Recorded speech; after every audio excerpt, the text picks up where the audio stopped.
السلام علیکم ورحمۃ اللہ وبرکاتہ نحمده ونصلی علی رسولہ الکریم اما بعد۔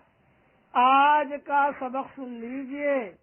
آج کے سبق کی سرخی ہے نیک لوگوں سے دوستی کیجئے، پارٹ نمبر 101۔ ایک بہت اہم قصہ سناتا ہوں جو صحیح حدیثوں میں آتا ہے۔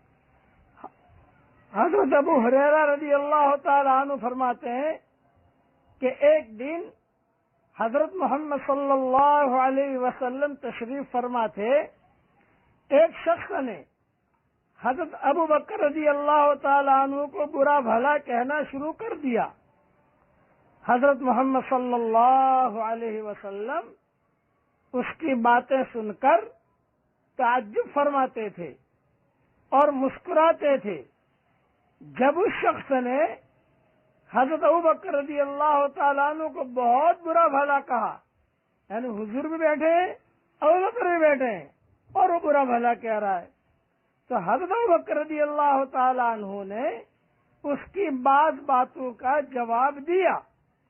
اس پر حضرت محمد صلی اللہ علیہ وسلم ناراض ہوئے اور وہاں سے اٹھ کھڑے ہوئے۔ حضور صلی اللہ علیہ وسلم کے پیچھے پیچھے حضرت ابو بکر رضی اللہ تعالیٰ عنہ بھی گئے اور خدمت اقدس میں حاضر ہو کر عرض کیا، یا رسول اللہ صلی اللہ علیہ وسلم، جب وہ شخص مجھ کو برا بھلا کہہ رہا تھا تو آپ وہاں بیٹھے رہے، لیکن میں نے جب اس کی بعض باتوں کا جواب دیا تو آپ ناراض ہو گئے اور وہاں سے اٹھ کھڑے ہوئے، اس میں کیا حکمت تھی؟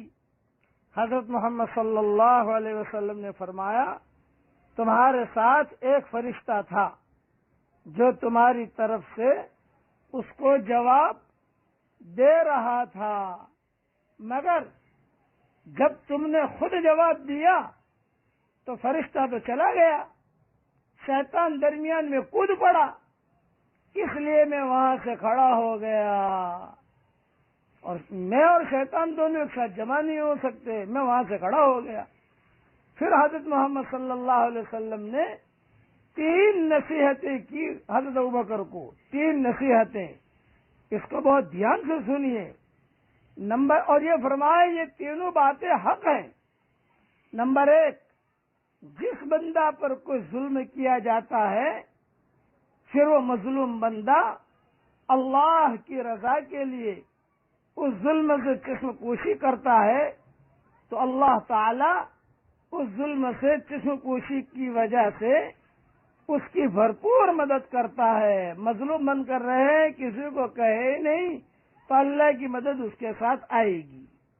نمبر 2، جو بندہ عطا اور بخشش کا دروازہ کھولتا ہے تاکہ اس کے ذریعے اپنے قرابت داروں اور مسکینوں کے ساتھ احسان اور نیک سلوک کرے تو اللہ تعالی اس عطا اور بخشش سے اور اس اپنے رشتہ داروں کو دینے سے، اس مسکینوں کو دینے سے، اس عطا و بخشش کی وجہ سے اس کے مال و دولت میں اللہ تعالی اضافہ کرتا ہے۔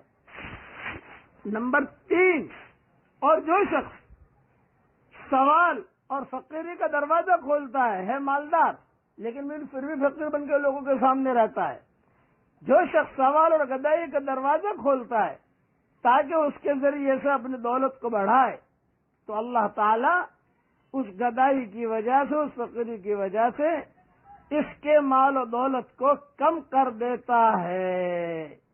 یہ حدیث اور یہ پورا قصہ بکھرے موتی جلد 8 صفحہ 751 پر موجود ہے، 751 اور 752، اور اوپر کے حوالوں میں مسند احمد میں بھی یہ حدیث موجود ہے۔ تو 3 باتیں ہوئی، مظلوم بن کر زندگی گزارو اور چشم پوشی کرو، باخبر ہوتے ہوئے بے خبر ہو جاؤ، بس خلاصہ کلام یہ، اللہ تعالیٰ مدد کرے گا اس مظلوم کی۔ دوسرا، خوب لوگوں کو دو تو اللہ تعالیٰ خوب دے گا۔ تیسرا، خواہ مخواہ فقیر بن کر لوگوں سے وصول مت کرو، اگر کرو گے تو اللہ آپ کا مال کم کر دے گا۔ اللہ تعالیٰ ان باتوں پر عمل کرنے کی توفیق عطا فرمائے. اب پڑھ لیجیے میرے ساتھ. اللہم انی اسألک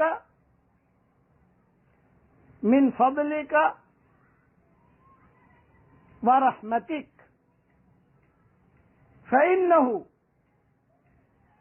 لا يملكها الا انت.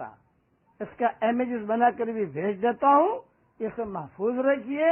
اور یہ ایسی دعا ہے کہ قرآن میں اللہ نے خود پڑھنے کا کہا ہے. وَاسْأَلُوا اللَّهَ مِن فَضْلِهِ, اللہ سے فضل مانگو, فضل مل گیا سب سمجھ لو سب کچھ مل گیا. بس اس لیے اسے بہت صبح شام جب موقع آئے اسے ضرور پڑھتے رہو. اللہ تعالی ہم سب کو اپنا فضل کامل عطا فرمائے, ہم سب کو فوز کبیر عطا فرمائے, فضل مبین عطا فرمائے اور فضل عظیم عطا فرمائے. انشاءاللہ فضل عظیم, فضل کبیر, فضل کریم, ان سب میں کیا فرق ہے یہ سبق انشاءاللہ کبھی آپ کو سمجھا دیں گے. اللہ تعالی ہم سب سے راضی ہو جائے. آمین. وآخر دعوانا الحمدللہ رب العالمین.